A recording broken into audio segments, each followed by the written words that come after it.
everyone, to the Stream of Consciousness podcast, I guess, where I dart in every direction and hopefully one thing makes sense. So the very first step on the spiritual path is acceptance. Acceptance that it is a path, that we're going to wake up every single day largely the exact same as we were the previous day, and the only thing that we can really cultivate on a daily basis is permanent neurology that orients ourselves differently towards the world. So the first part of meditation is sort of a reorientation process. What's up, child? And welcome everyone. We're talking about the first step to spiritual awakening, and everything that I talk about, all of the science and resources you can find in my book and in my quick start guide, top conscious enhancement resources, and then my book, How to Upgrade Your Human. Your support is greatly appreciated. So the very first step on the spiritual journey is acceptance. Acceptance is that this is a path of change, that you can only change yourself so much every single day because you only have so many neurological resources to create new perceptions of reality, to create new structures in your brain. So wherever we're pressuring ourselves to change, we must realize that we can only change physiologically so much every single day. So that's why acceptance is key, and acceptance that this is a path. We're going to wake up largely the exact same as we were the previous day, and all that we can create is outstanding neurology created by sudden psychological eureka moments that reorient ourselves towards reality completely. What's up, guys? Fire Rose. Gosh, this Instagram chat thing is... I can't scroll. But I want to see what you're saying. Okay, so the tools for change. So mindfulness is the number one tool for change. It's the awareness of your mind, and you grow an awareness of your mind through objectively observing it, not connotating anything towards your identity, just witnessing what's happening and seeing it just as it is, just cultivating an apathetic awareness towards the ongoing machinations of your mind, right? So you'll see that your mind will just start thinking about negative things without your intention. It'll just be there, and you didn't decide these thoughts, you didn't create any of these things, and largely we're at the complete mercy of cosmological forces that are way greater than the narrative of our mind anyway. So it's almost like, what do we think we know, in a way? How can we make firm decisions about who we are when we're only working with a fraction of the percentage of the information and less than that of an actual understanding? So this can immediately relieve sweeping gamuts of anxiety from your mind, because you realize that these thoughts are only real because you're witnessing them. And whatever thought we give energy, we make it more real. We feel it more intensely, right? So you can experiment with this right now. So when you're meditating and you're closing your eyes, you can move your awareness throughout the body, right? You can feel your finger more strongly than your nose, and then when you focus on your nose, you can feel the sensations in your nose more strongly. More electricity is there. That's all this is. More awareness is there. So a thought is moving electrical energy to that part of your brain with your intentions, right? You can close your eyes and think of an apple, varying levels of vividity. And you can try to create more details about the apple. You can feel the weight of the apple, the way that the light bounces off of it. You can sit there and concentrate energy on creating something in your imagination. How is that even possible, right? So the personality traits, our interpretations of reality, these are also electrical circuits in our brain that are activated by electricity and our intentions, and also just subconscious urges that come from nowhere. So the only way to manipulate this is to understand the fine objectivity of this, right? All I am is electrical circuits and chemical reactions. That's not all you are, right? But for meditation, it's important to realize that because... okay, so I'll explain it like this. So our chemistry, the way that we feel, affects our psychology, the way that we're thinking, and the way that we're thinking, our psychology, affects our chemistry. Awareness is outside of this process, influenced by it, and can influence it, right? So we need to create outstanding positive neurology every single day through the contemplation of these higher spiritual concepts, such as the temporality of all things, right? Your identity isn't a permanent fixed thing that you cannot change. There's no capacity of undeservedness attached to your essence, right? Just this completely screwed life. Our body is a science experiment. So not many people know this, but therapy actually comes from Theravadan Buddhism, which is where meditation comes from. So meditation is self-applied psychotherapy. You're parsing into your neurology, the way that you think about the world. You're asking questions about this. Who am I? Why do I think this? And then when a negative thought loop comes in, you're identifying as awareness to just witness it. And this is the first practice in itself, is developing that apathetic awareness towards whatever's going on in your mind, because it's not you, right? You are awareness witnessing the unfolding of the body, and you can influence it and are influenced by it.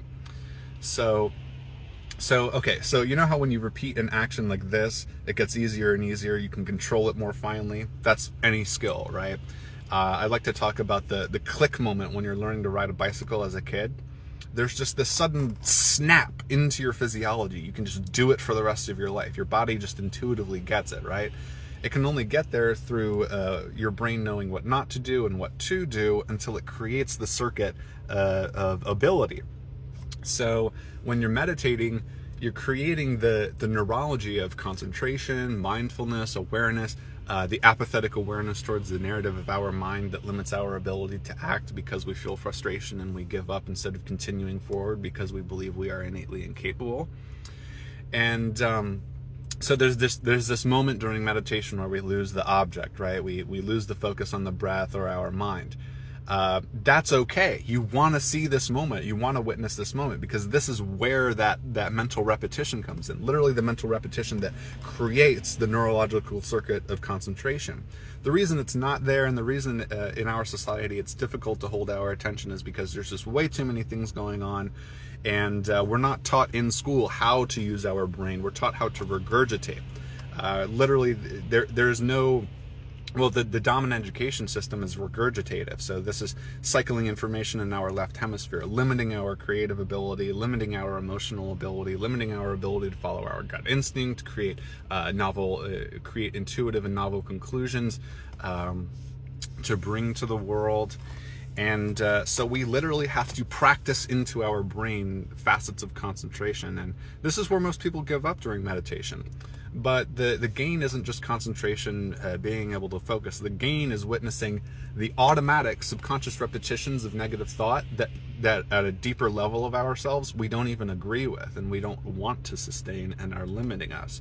The more we become aware of those during the day, the more we create this gap between the automatic emotional reaction and our awareness. Our awareness gets to breathe into a different orientation and act differently, and that is a mental repetition that creates a new self. So the self is in the brain, the ego is in the brain, and an ego death is the sudden witnessing of such a magnanimous truth that it collapses sweeping echelons of psychology that had identified that you've identified with for so long, right? The sheer witnessing of the truth of the falsity of our identity collapses our psychology and initiates the dark night of the soul. Well, if I wasn't all of those things and I've been trying to be that for years and years and years, who am I? What do I do?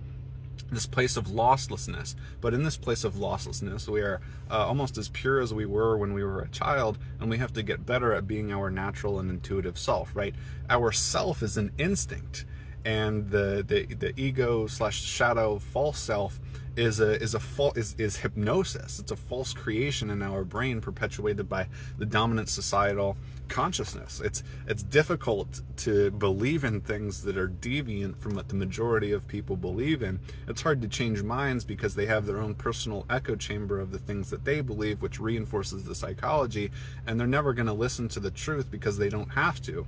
There's no social incentive for these people to change. Practically the only incentives to parse into your psychology to understand yourself and your emotions to the finest level are like extreme illnesses, catastrophic depression that lasts for years, a sort of necessitation to change, or the acceptance of death. This doesn't really happen a lot in our society, and we're not given the immediate tools to navigate that territory. So again, the very first step on the spiritual journey is acceptance. Acceptance that this is a path, that there are things that we need to change about ourselves, and that we shouldn't judge ourselves for this, because again, the majority of the reason why we are the way that we are isn't our faults or even in our control.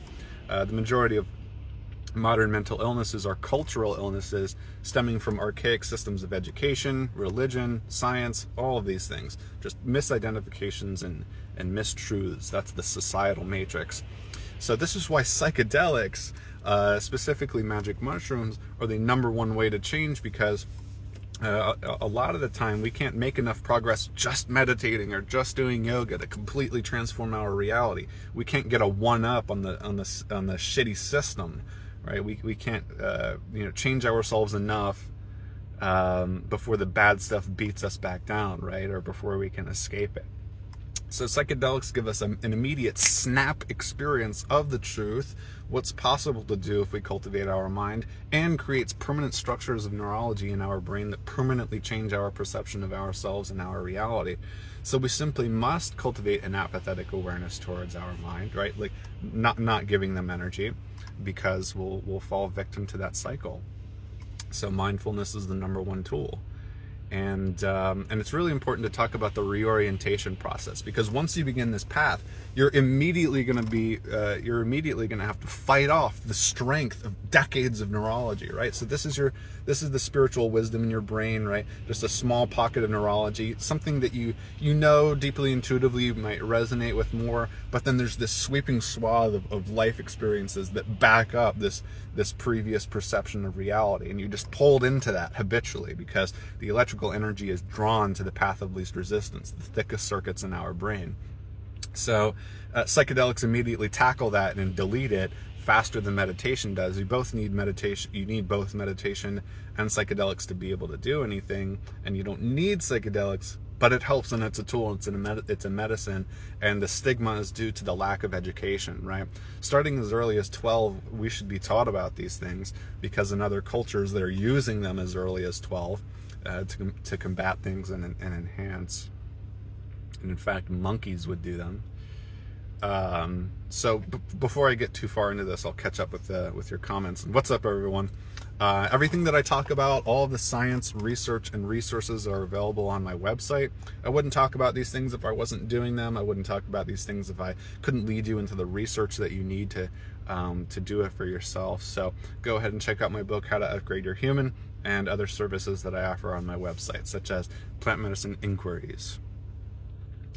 Where do I recommend buying in the U.S.? Any information regarding this, I point to my website, because they're difficult to talk about on Instagram. So through my website, you will find your answer. Happy world. How can you find this live later? Oh, it'll be automatically recorded, and you can watch it. The way I am in life is just like my videos. Yeah, I mean, I try to be as authentic as possible, and so thank you for that. The difference between mindfulness and meditation. So meditation, there's millions of types of meditation. The most common one, and the most common, we'll talk about the most common meditation and the most common misperception here, because meditation isn't closing your eyes and turning your brain off for 30 minutes and then, I'm fixed, woohoo! No. So meditation can be done, the proper meditation can be done in as little as 3 minutes. All you're trying to do is witness the moment that your brain no longer is doing what you want it to do anymore. And what you want it to do during meditation is focus on an object like the breath, the sensations of in and out, trying to deepen and create a finer focus of that. Or just being aware of your brain as it thinks when you're not trying to think. You're gaining individual moments of observation that pierce through the hypnotic veil of the societal matrix and the narrative of our mind that limits our ability to understand ourselves, because we don't believe that we can change. We need to believe that we can change, and then have faith in the practice that we're doing for enough time to witness the subjective results. That's why, again, psychedelics are the number one way to change, because they give you an immediate realization, permanent structures in your brain, and like an experience of what you can be literally when you do these practices. So the common prescription of meditation is turn your mind off, or focus on a mantra, and if there's background thoughts, you're screwed. You're not meditating properly. To turn off your mind is to go to sleep consciously, which can take forever to do. There's a practice that they do in the military. There's I think it's the 5-7-9 breathing. You inhale for 5 seconds, hold for 7, and then breathe out for 9. And then if you do that for 2 minutes, you fall asleep. It commands your physiology to fall asleep, and they need to be able to fall asleep fast so that they can get rested really quickly. So meditation is just being the improper meditation is turning your mind off and suddenly you're fixed. Proper meditation is just witnessing your mind the way that it is for you, ADHD or not, so that you can make intuitive conclusions about how subconscious machinations in your mind lead to automatic emotional reactions during the day, and so that you can gain a one-up on these emotional reactions and replace it with the spiritual wisdom that you already have and that you espouse as advice to other people in your life, right? The little micro hypocrisies that we have in our mind about our navigation. So we have to believe that this is worth it. We have to believe that our effort and time spent doing these things is worth it for our future. And then we need to witness the subjective results of our practice to reinforce it. So with meditation, the more times you notice this moment where I'm focusing on the breath, there's auxiliary background thoughts, and oh my God, wait, I'm not meditating anymore. Wait, what the heck? When did I stop focusing on the breath? I didn't choose to do that. That's the mental repetition that creates the neurology of strength of mind and mindfulness. The more you notice this, and very gently, without creating frustration in your mind, very gently return to the present moment, the better your brain gets at staying in the present moment. And the more you create this gap between your awareness and thoughts. And this is it. That's the foundation of spirituality, is finding out what's real. And what's real is what you're consciously witnessing, right? So a thought that might not be true can be real because you're witnessing it, and you can identify with it habitually, right? The identity is a habit. The way that we interpret reality and ourselves is a habit. It's our brain's best guess as to how to make sense of the world. And things that are more true or more electrically exciting, you feel an emotion that is positive towards them. So we can feel a positive emotion and say, no, I don't deserve that, I'm stuffing it back down. We want to observe why we feel like we don't deserve a thing. We parse into that. Why do I feel like I don't deserve this? Well, because this, and that. And all of these things are the justifications that keep your ego alive, that keep the shadow alive, right? That it only exists because you believe that it's real and nobody can convince you that it's not. So the difference between meditation and mindfulness is meditation is sort of a prescribed practice, and mindfulness is well, it's sort of the same thing. It's not too different. Mindfulness is your overall strength of awareness and the consistency of it. Scrolling down here. What's up, everyone? It's good to see you. Everything that I talk about is available through my website and in my book, How to Upgrade Your Human, and in my Quick Start Guide, which is free. So I would greatly appreciate your support during this time, and I highly recommend it. The book. What brought me to this path? So essentially 15 years of chronic depression. So my story begins at 5. When my parents split, it was very traumatic for me. I had a negative orientation around masculine energy up until I was like 22. And I never fit in school. I had to drop out of high school due to suicidality. Constantly bullied. I was the sensitive, kind of targeted kid. Never really had a friend group. Never was socialized. Always was shy. Didn't have things that I liked to do. This person likes sewing. This person likes riding horses. I don't like anything. There's nothing for me to talk about with other people. So I essentially wanted to end my life for the majority of the time that I've spent alive. And then, so I was working at a minimum wage job. I was screaming and crying every morning during work, and when I got home. During work, I would hide.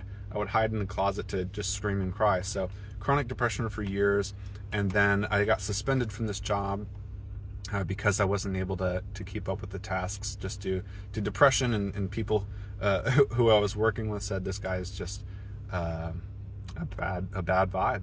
And so that led me to using all of my savings for one last chance to fix my mind, to do anything possible to find any reason to live. Essentially, it was my last shot, and if my savings ran out before I figured it out, I was gonna end it all.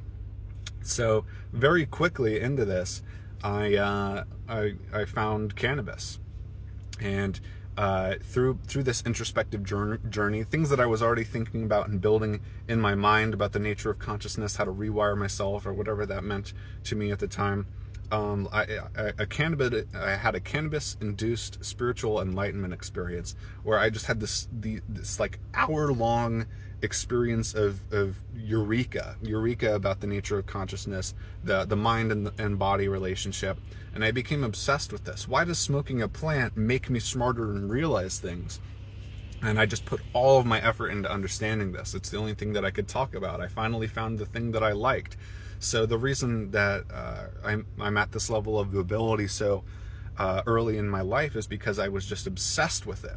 Every single day I was thinking about this. And again, I didn't have friends. At this time I didn't have a job, and my mom was very supportive of this journey. So I had support for what I was doing, and not a lot of anything in my world that was contrary to what I was thinking or trying to defeat these thoughts. Like, the universe, man, we're all one, man.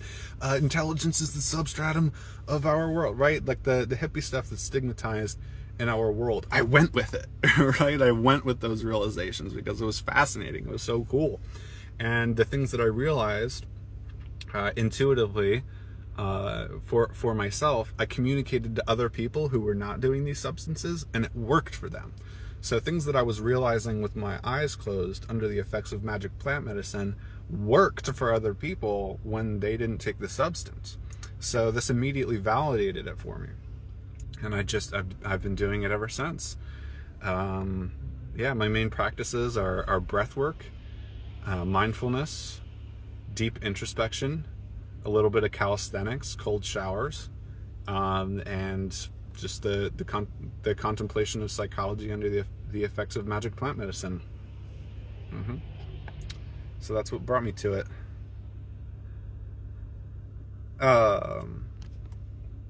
What's up? Welcome, everyone. It's good to see you. My thoughts on ketamine. Never done it, but I imagine, well, I've seen that it can be very effective. Apparently it's like this blank slate. Like, you reset the imprints of your mind, and you're just in this state where anything that you're thinking is wired more harshly, more intensely into your mind. So I want to quit drinking. It's a flash of a thought. I want to quit drinking under the effects of ketamine. It just creates that in your brain and an inability to do it. It defeats the illness. That's just my understanding of it. If somebody wants to elaborate on that, I will read it and it will be helpful. What's up, Mook? Thanks. Psilocybin was the only relief yet. Yes, exactly.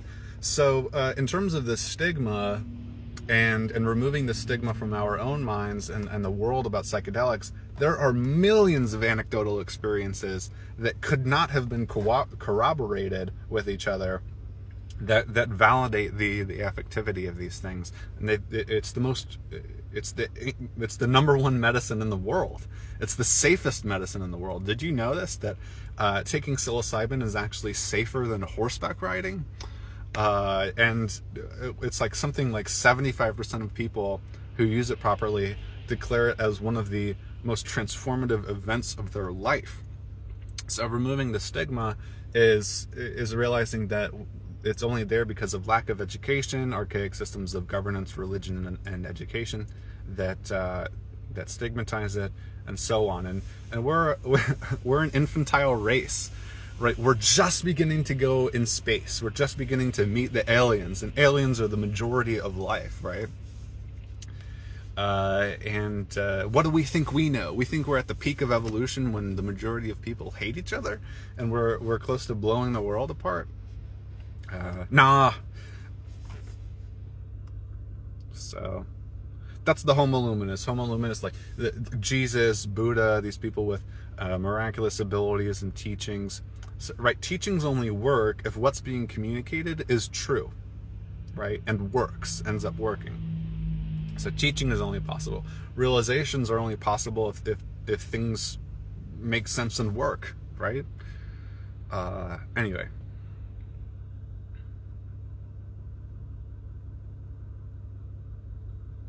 Have I had a Kundalini awakening? Yes, and I don't think that it's explained properly in our culture. Kundalini is the cosmic intelligence. It's what animates our body, right? It's what makes things make sense. It's what controls our body. It's energy, right? So Kundalini awakening is when we remove enough resistances in ourselves to the truth. And we accept the truth, investigate it, and increase the intensity of this intelligence in our body. Because if we're unwilling to accept the truth, we will not evolve. We will not understand the truth. So we have to accept the truth of our past, the truth of what we're doing to unconsciously perpetuate our own suffering, forgive where forgiveness isn't necessarily deserved, and aspire towards higher spiritual principles like love being the answer, or kindness being the answer towards ourselves and others who may not even deserve it, and just letting go all of the things that we chastise ourselves with. Which brings us back to what started this broadcast, is that acceptance is the first path is the first step on the path of spirituality, because we need to be working with the proper information and we can't resist the truth. And we need to realize that we're going to wake up largely the same way that we were yesterday, every single day. And the only thing that we can do to make progressive and intense change is to sharpen our tools, sharpen the tools of mindfulness, sharpen the tools of introspection, adhere to the advice that we already have inside. And yes, it's incredibly arduous, but it's the only way to change for the better. It's the only way to evolve. And it is worth it, because think about it like this: the majority of human problems are only problems at the dominant level of human consciousness, right? The average consciousness level. So if you can raise your consciousness just above that, you can solve literally the majority of problems that humanity faces. And yes, you will be able to do this, because with understanding you have power, and without the limitation of 85% of thoughts that never come true. That's what meditation does. It reduces the frequency of thought, because you're witnessing what is worthwhile to think about, what isn't, what actually plays out, and so on. So it's a lot, but just remember that it's all done through observation and acceptance, right? When we observe and accept, we heal. When we heal, we grow, and we become more of an emotional and creative force.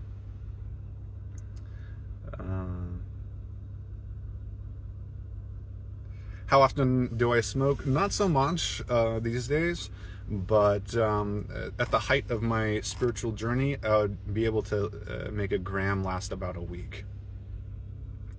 Of the good stuff. I lived in Arizona.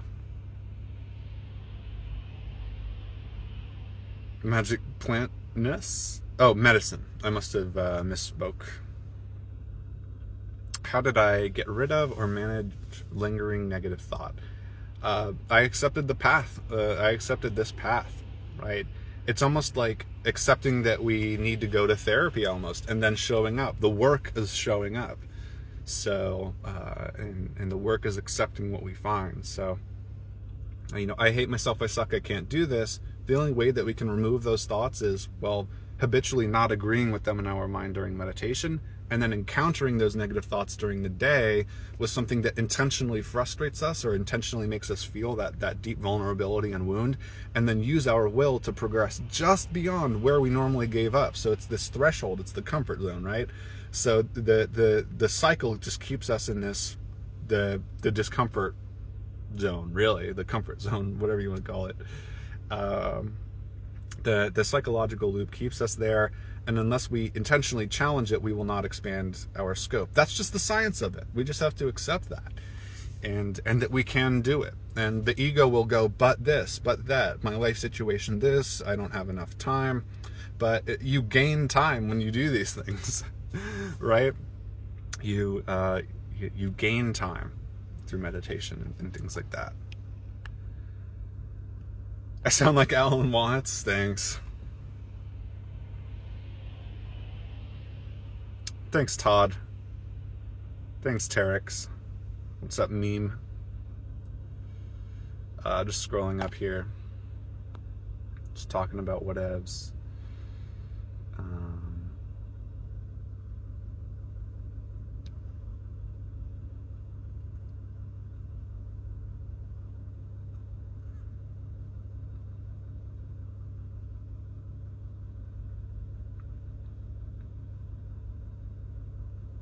Wow, I missed a lot.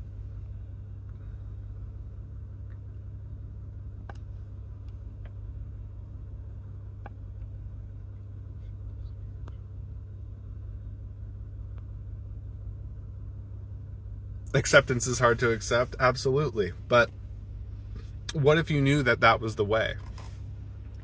What if you knew, or at least semi-agreed with, that that was the way? You can see this is a fun part of spirituality.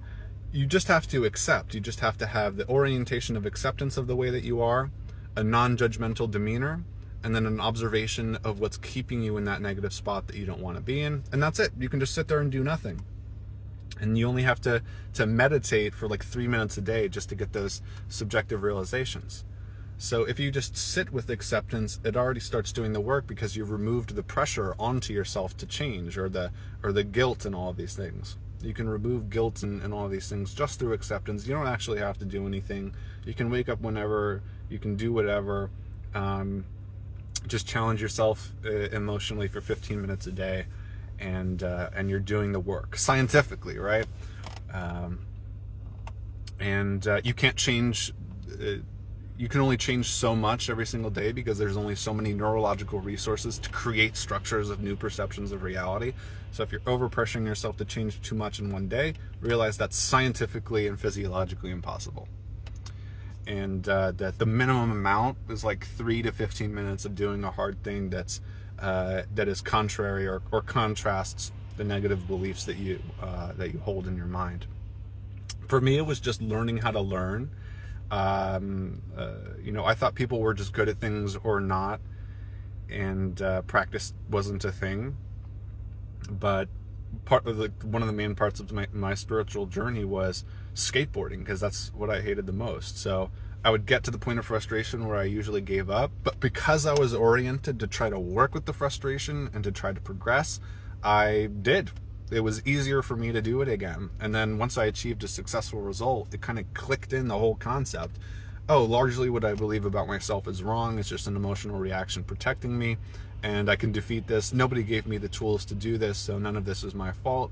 It's just science, the way that skills work. It's objective.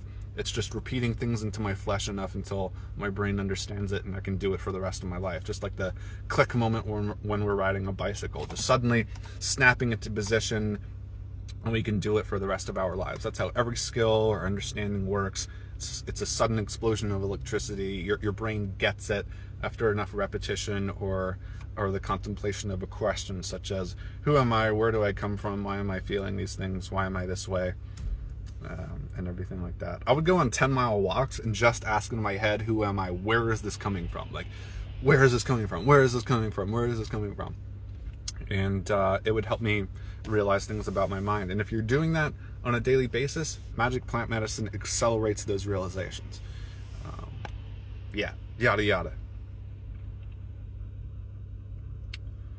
Thoughts on God? I believe that God is nature, energy, source, intelligence itself.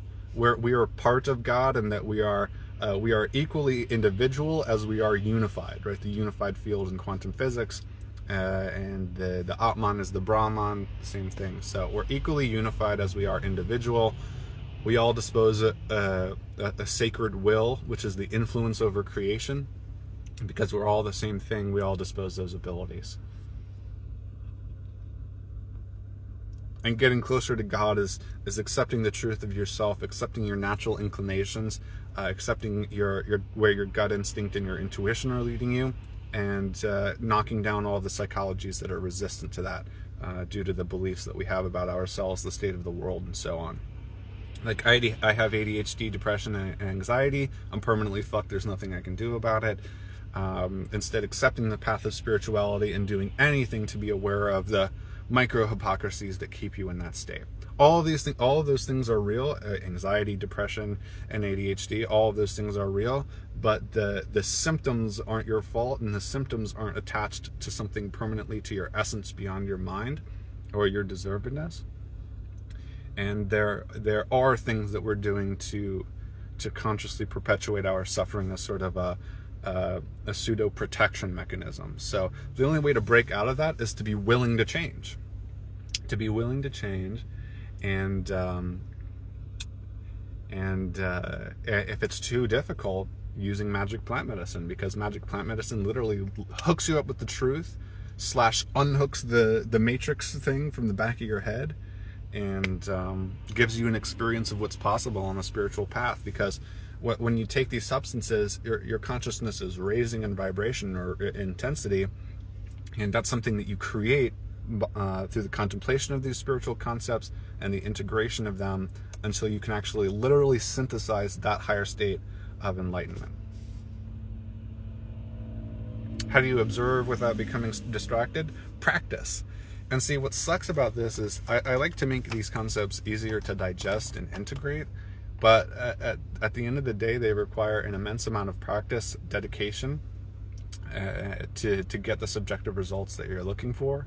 So how do you observe without becoming distracted? You try to. And the more you ask your brain to attempt to do something, the stronger the neurology is that represents your ability to do the thing. So the more times you try to concentrate, the more cycles you're firing through these pathways to strengthen them and to be able to do that.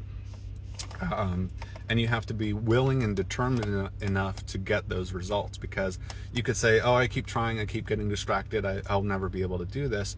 But you have to work with those thoughts too. Oh, I'll never be able to do this. That's a thought that's preventing me from doing the objective mental repetition that gets into my brain that completely transcends it. So you have to prove yourself wrong on a daily basis, or you will not change. Scrolling down here, it just shot me to the bottom. Do I play a musical instrument? Yes, I play guitar.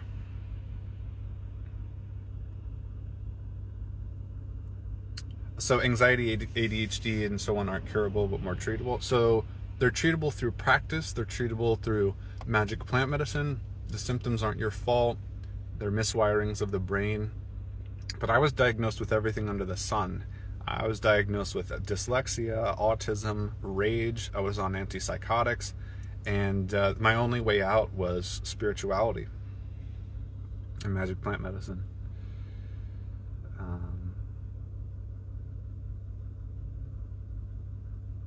The Homo Luminous.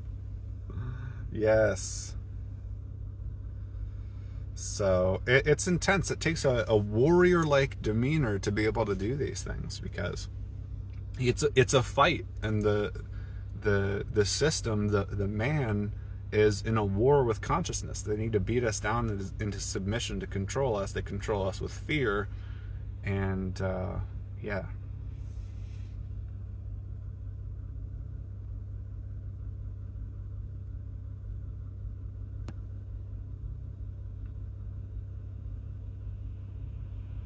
Yep.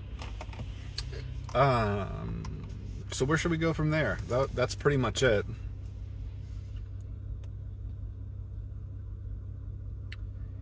Yeah, my willingness to change only came from 15 years of chronic depression, and then some miraculous last effort for change. So I abandoned pretty much everything that other people were telling me to do as to how to be myself or navigate the world, and I completely followed my intuition and gut instinct, which was deviant from what the majority of people thought about consciousness. I said, I'm gonna use magic plant medicine and ancient yogic arts to raise my consciousness and defeat my depression. That's what I had to believe in and do, and it worked. So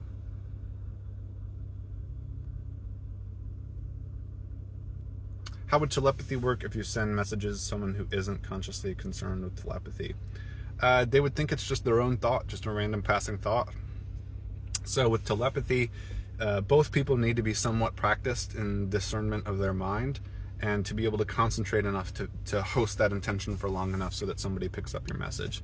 Telepathy works better with people who you're emotionally connected with, because emotion is energy in motion. It's the substratum that has created everything.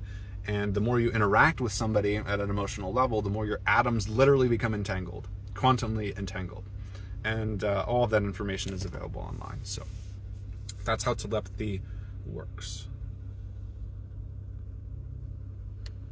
Right? Because when you're thinking a thought, you're affecting a force, or you're affecting a force in 3D physical reality. You are doing that. You are causing a reaction in your brain. And these intentions aren't local, which means, like we think that consciousness is the propagation or the end result of electrical signals in the brain stemming all the way back from the Big Bang. It's just like a happy accident. But awareness comes before this. What's up, Aspen Martin? Yeah, it has been a while. It's good to see you.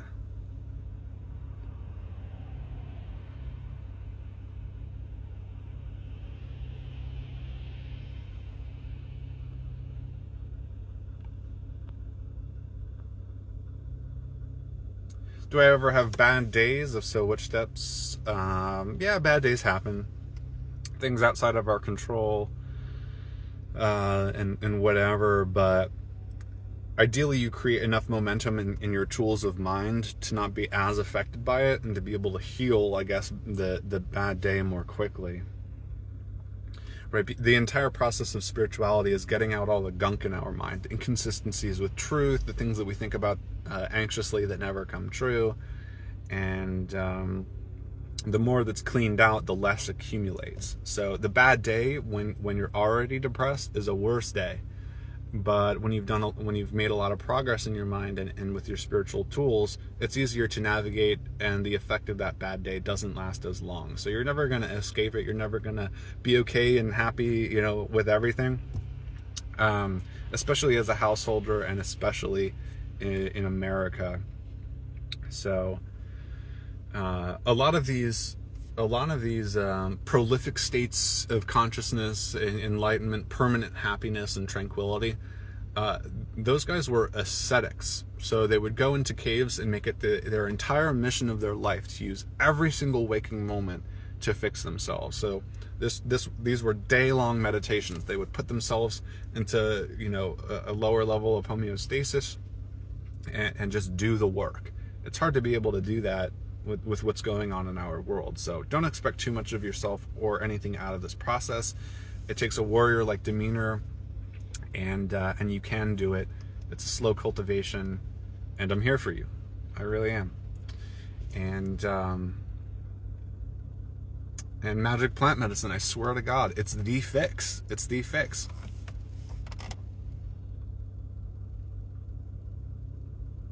Thoughts on veganism? So for me, it's about reducing animal suffering. I'm not vegan, and then my argument here is the Dalai Lama, whatever you think about him, the leader of Buddhism, whatever right now, or whatever that is, eats meat. He eats meat. The Dalai Lama eats meat. So for me, it's about reducing animal suffering. That's the spiritual point of view. And yes, fruits and veggies have more light in them. We need light. But it's undeniable. There's undeniable science that of the effectivity of meat. Is there a constant pain because of the third eye? No. So the pressure in the third eye is it's waking up, right? So it's locked off in our society, because we're not taught how to use it. We don't think about these things. So the pressure is electrical energy literally decalcifying it or creating strength of neurology there. It'll go away. Thoughts on taking mushrooms if you are super anxious? A low dose and an already ongoing practice of mindfulness and the awareness of your breath. So the breath is sort of the clutch to the nervous system and our mood. Right? When we get angry, our heart rate gets elevated, our breathing changes. And with mindfulness, you catch yourself before that leads into actions that are inappropriate. And when you catch yourself, you have to breathe yourself back into the present moment and use soothing thoughts. Right? You have to soothe what's causing you angry with wisdom and breathe yourself back into a state of homeostasis so that you can approach the situation more rationally. So with anxiety, a similar physiology happens. The cyclical loop of fearful thoughts, what if. But if we accept the path of spirituality, we become more aware of those, their invalidity, and when we connect with the breath, we can calm ourselves, at least enough to soothe ourselves with mental thoughts and all that. Mental thoughts. What are mental thoughts? All of life force, no matter what diet, is one kind of gratitude. Yes. Am I taking applications for disciples? I don't know how that would work. I don't know if I'm qualified or what's going on here. There we go.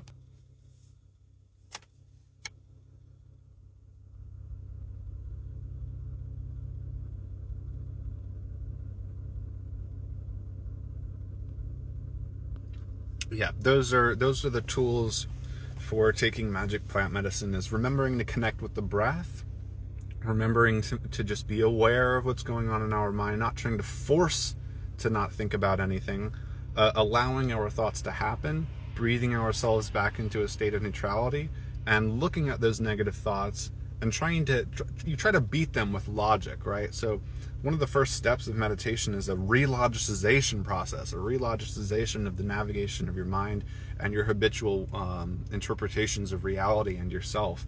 So you have to witness the incongruence to be able to work with that and change it. For me, I would get anxiety attacks that I had to meditate away. I would literally have these attacks, and I would meditate, just be with these sensations, and try to talk myself through them, out of them, right?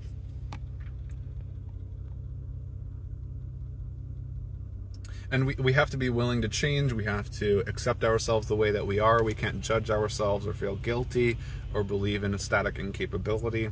We just have to apply the science, right? And only we can do it. Only we can listen to our intuition. We know what's best for ourselves. And this is what's screwed up, is we know what's best for ourselves, and we're not taught how to access that.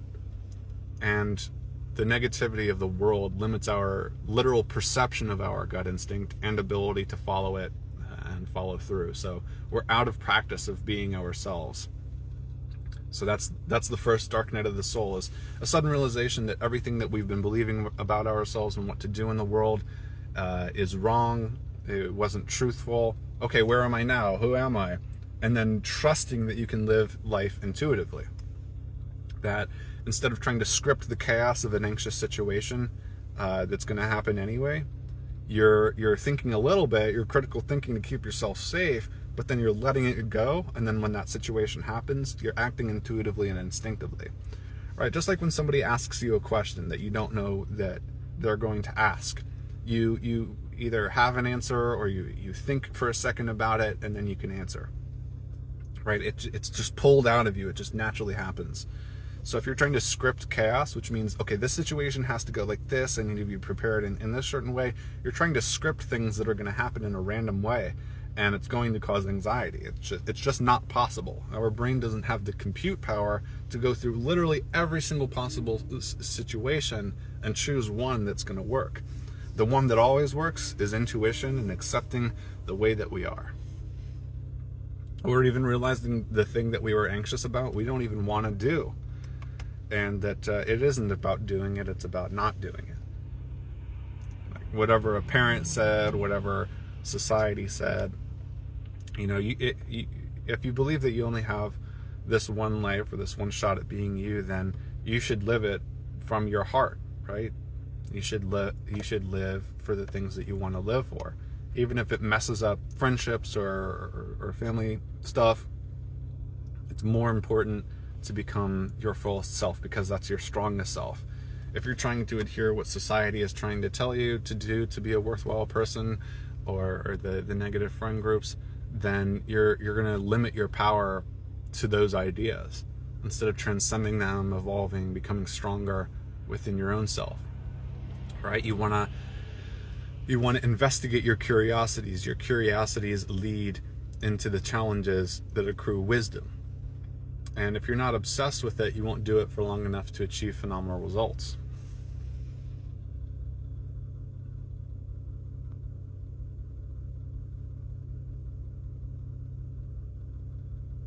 Any tools for motivation? A little bit of sativa, seriously. And dose yourself like it's a prescribed medicine. So microdosing sativa can help motivate you into action, because it dumps your body full of dopamine. Right? The amount of dopamine in your blood is commensurate to your subjective feeling of being motivated to do a thing. It's objective. And making this connection, accepting that chemicals and thoughts affect our reality, that we are not them, but we can influence them, it's very difficult. It's very difficult, because what is a chemical? How is that making me feel a thing? Right? We have to believe that. We have to accept it. We have to attempt to affect it. And then do the smallest challenge possible. So they say that the hardest part is just starting, because then once you're in it, the cycle keeps you going. So say, like, if you want to write a book, the number one or the tool here is to say, I'm going to write for 5 minutes. That's it. Give yourself the smallest challenge possible, so that you can give yourself the smallest win, or so you can give yourself any win, just a small win, right? Acknowledge what you're procrastinating on, why you're procrastinating, and then realize that sometimes life is just hard. We have to force ourselves to do the thing even though we don't feel like we want to do it. It's really hard to accept that. But once you conquer it, you feel really great about yourself, and it makes it easier the next time. You get the cycle closes, right? Oh, this hard thing, I don't want to do it, I'm going to stop, it makes me feel bad. But when you break the cycle, you feel you can recognize, oh, I felt the feeling of I didn't want to do the thing. I summoned courage to try to do it for the smallest amount of time possible, and I did it. I succeeded and created something and surprised myself. Now you have a full analysis of how that goes. It makes it easier the next time. You believe that it's possible because you've witnessed its unfolding. So that's how to evolve, is to prove your negative thoughts about yourself wrong through willful action. You have to be willing to change. You have to accept the way that you are. You have to remove guilt, shame, and fear, and try anyway. And it's especially hard in our society because the majority of people are just emotionally closed off, or their advice never hits the way that it needs to hit for you. So that's why I always recommend magic mushrooms, because it's literally the intelligence of the universe coming into you to heal you and evolve you. And it's not spiritual bypassing or whatever you want to call it, because you're still dealing with the emotion at that level of intensity. So meditation microdoses the confrontation with these things. Psilocybin forces you into it and does a sweeping reorientation of a catalog of memories and things like that. So, yeah. I'll save the live healer for you.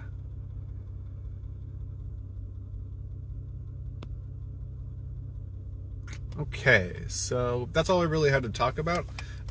Everything that I talk about, all of the science behind the Homo Luminous, transforming your mind, using magic plant medicine in combination with yogic sciences to raise your consciousness, you can find it in my Quick Start Guide, which is free, top conscious enhancement resources, and in my book, How to Upgrade Your Human. It's only $6.99, and every cent, I swear to God right now, it has such a huge impact on my life.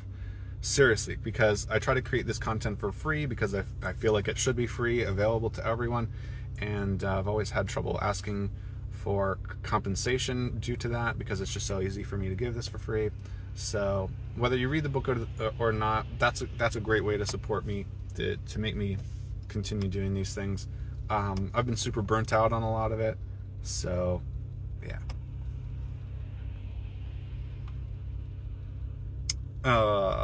So see ya.